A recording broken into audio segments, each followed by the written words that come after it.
Every day, all you hear is the sound of screams coming from the people in Europe. You can hear the torturing of the Jews and the self-whipping of the sinners. This era is known as the Black Death in Europe, which occurred from 1346 to 1353 AD. This period is where the Flagellant movement and the Jewish conspiracy was at its peak, and this story will explain what made up these movements and why they were seen as viable options. When the plague occurred, the European people thought that God was punishing them because they were not living their lives in the way that He wanted them to. This was not actually the case, because it has been theorized that what started the virus was due to unusual seismic activity in the world's oceans, and modern experience shows that ecological upheaval in the form of droughts, floods, and earthquakes can play a role in igniting plague, usually because such events dislodge remote wild rodent communities, the natural home of Y. pestis, from their habitats and drive them toward human settlements in search of food and shelter. When natural disasters happen, like earthquakes and floods, the rodent community becomes displaced and needs to look for food and a new place to live. This displaced rodent community was carrying a diseased flea, so when they were migrating to the cities, they took these fleas with them.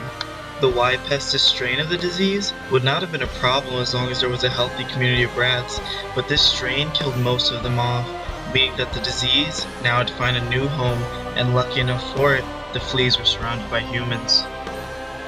This plague was like a wildfire when it came to being spread around Europe, and no one had any way of stopping it effectively. The society began to change, where fathers abandoned their sons, wives abandoned their husbands, and one brother the other. In the end, everyone escapes and abandons anyone who might be infected. The people were left with a sense of desperation because everyone they relied on was no longer available to help them in their time of need, or just no longer wanted to take the risk that came with helping the infected.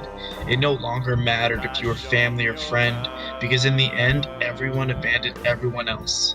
Survival of the fittest. The despondency of the period paved the way for multiple extremist movements to occur. One of these extremist movements were the Flagellants, who were a popular group of people to join during the time of the Black Death. This group traveled all over Europe and were trying to abolish their sins by causing themselves immense pain. They would whip themselves all day, every day, and would even throw themselves on rocky paths in order to cause themselves more pain. The Flagellants had a very unique name, and they received this name because of the whip they used called flagella. These whips consisted of a stick from which hung down 3 cord ties with great knots at their ends, so that passing through the knots from both sides in the shape of a cross were 2 pieces of iron sharpened to a point. This whip showed their allegiance to the cause because every time they whipped themselves, they were doing it with the cross to symbolize who their blood was being paid to. The metal points of this cross were so sharp that when they entered the skin, it took multiple yanks in order to get the rods out of the Flagellants' back. And when the rods came out of their back, most of the time so did their skin. The Flagellant movement happened during a time of hopelessness, and even though their solution was severe, Europeans were open to the movement because it was one of the only solutions that they had left. The death toll was rising, and the clergy of the church had all forgotten about the people, but the people had not forgotten about Christianity, and they believed this plague was connected to their religion.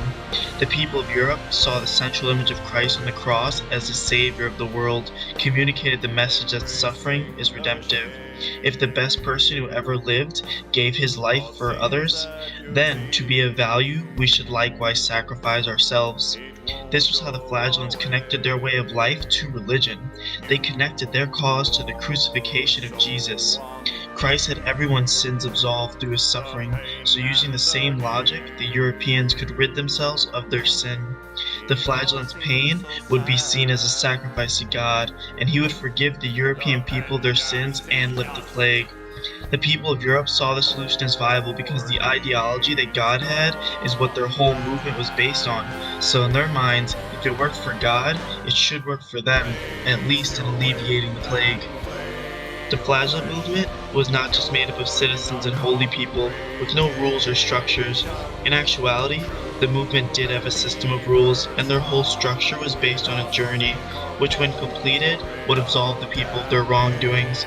Their mission statement was that if you want to make peace with God, you should go on a pilgrimage for 33.5 days and should never have a good day nor night. and spill your blood. This journey attracted many followers to their cause because it again connected their movement to God, and it gave them an actual course to follow in order to appease Him. Other movements did not have a clear set of instructions, but the Flagellants did, and they saw that the anger of the Lord could only be appeased by going on a journey of pain and suffering. The Flagellants would never have a good day, because in order to pay for their wrongdoings, they had to bleed and be in constant misery to show that they were truly sorry for what they had done. The rules that were involved in the Flagellant movement were also incredibly harsh, because the breaking of any rule had serious repercussions. For example, they were not allowed to speak to any women. If one broke this rule and spoke to a woman, he knelt in front of his master and confessed. Then the master set a penalty and whipped him with the scourge on his back. The Flagellants were an extremist group, and they took any mistake they made seriously. The size of the mistake did not matter, because in order to be pure in the eyes of God, the Flagellant could not make any mistakes. The whippings even got more intense depending on the crime, so if you broke one of their golden rules, you could have up to 100 lashings by the master. The Flagellants, though, did not just cause themselves or one another pain, but they also punished people who had different beliefs than they did. The Flagellants took violent action against the clergy, and they were responsible for violence against the Jews.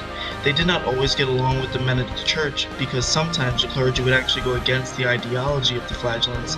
This did not sit well with them and caused them to publicly attack the clergy. The anti-Semitism that is seen with the Flagellants was actually quite common during this time. Most people did not trust the Jews, and in many parts of Europe, the people thought the Jews were the ones causing the plague. The misconception of the Jews by the Europeans started what is known as the Jewish conspiracy, where people thought that the Jews were poisoning the wells, and when people would drink the water from the wells, they would get the Black Death. This theory came from a people who were desperate and fearful of their lives. They used the Jews as a scapegoat, and even if they were wrong, it did not matter, because at the time, the Jews offered the people a solution to the plague. In Savoy, there were interrogations and confessions of the Jews newly residing in their parts who were accused of putting poison into the wells and many other places. All over Europe, these types of interrogations were occurring, and it basically was a witch hunt where the people would say a Jewish name, and then that person was brought in for questioning with no proof. In many cases, the Jews would actually give up other Jewish people, but not because they believed that the person was guilty. The interrogation process was mostly just a torture session where the interrogator would harm the Jew until he got an answer that appeased him. The confession itself was always false because it was received under the notion that giving a name would stop the torture. So the Jewish people would have said anything in order to just be killed at this point. The conspiracy started a horrible time in Europe for the Jews because they were being killed and tortured without remorse for a crime that they could not have possibly committed. Only some were actually able to be saved, and these chosen few only survived because they conformed to the situation. A few who chose baptism were spared, and many beautiful women were persuaded to accept baptism, and many children were baptized after they were snatched from their mothers, who refused this invitation. The massacres of the Jews were non-stop, and the only possibility for the Jews to be saved was to be baptized and reborn as a Christian. The children during this time did not really have a choice in the matter, and were usually taken from their mothers in order to be forcibly baptized. What is interesting though, is that even with the possibility of being saved, most Jews decided to be killed with dignity and would not conform to the Christian ways. There were fires that were started in order to kill the Jews, and it has been told in stories that the Jews would actually run and dance in the fires in order to show the rest of the people that they were not scared to die. In some cases, the Jews did not even wait for a mob of people to come and kill them, but instead would just light their own houses on fire and just sit in the flame. The European people were still desperate, and even though every part of the Jewish conspiracy was false, people still joined the idea because the Jews were generally mistrusted throughout history. In medieval Europe, the Jews were seen as monsters, and even before the plague, they were blamed when Christian children went missing. Blood libels were the myths which held that the Jews had a propensity for engaging in the ritual slaughter of Christian children. The Christian people would start false rumors about the Jews, saying that they kidnapped children in order to kill them for religious rituals. This sounds like a blatant lie, but it was actually seen as common knowledge, because most people did believe that the Jews were taking kids. The Jews were not seen as people, but were closer to monsters whose sole purpose was to kill and torture Christians. The general mistrust of the time offered all the reinforcement people needed needed to believe that the Jews could poison the wells, because if you can take and kill kids, it is not a giant leap to poisoning people. Another theory for why the Jewish conspiracy could have been so well taken comes from the Jews being hated because of their inflated interest rates that were put on European loans. In Burgundy, a lender could charge up to 87% interest rates. In other parts of France, more than 170%. Thus, a loan of 100 florins taken out in 1334 by a European could earn the moneylender 1,800 florins by the time it was paid off. The Jews were the biggest lenders during this time period, and some would say that they charged insane interest rates in order to get back at the oppressive Christians. The Jews, though, did not see the plague coming, which caused their plan of high interest rates to backfire, because during the Black Death, they were the scapegoat. The people had so much hatred and mistrust for the Jews because of the loans that people basically connected their bad thought of the plague to their bad thoughts of the Jews.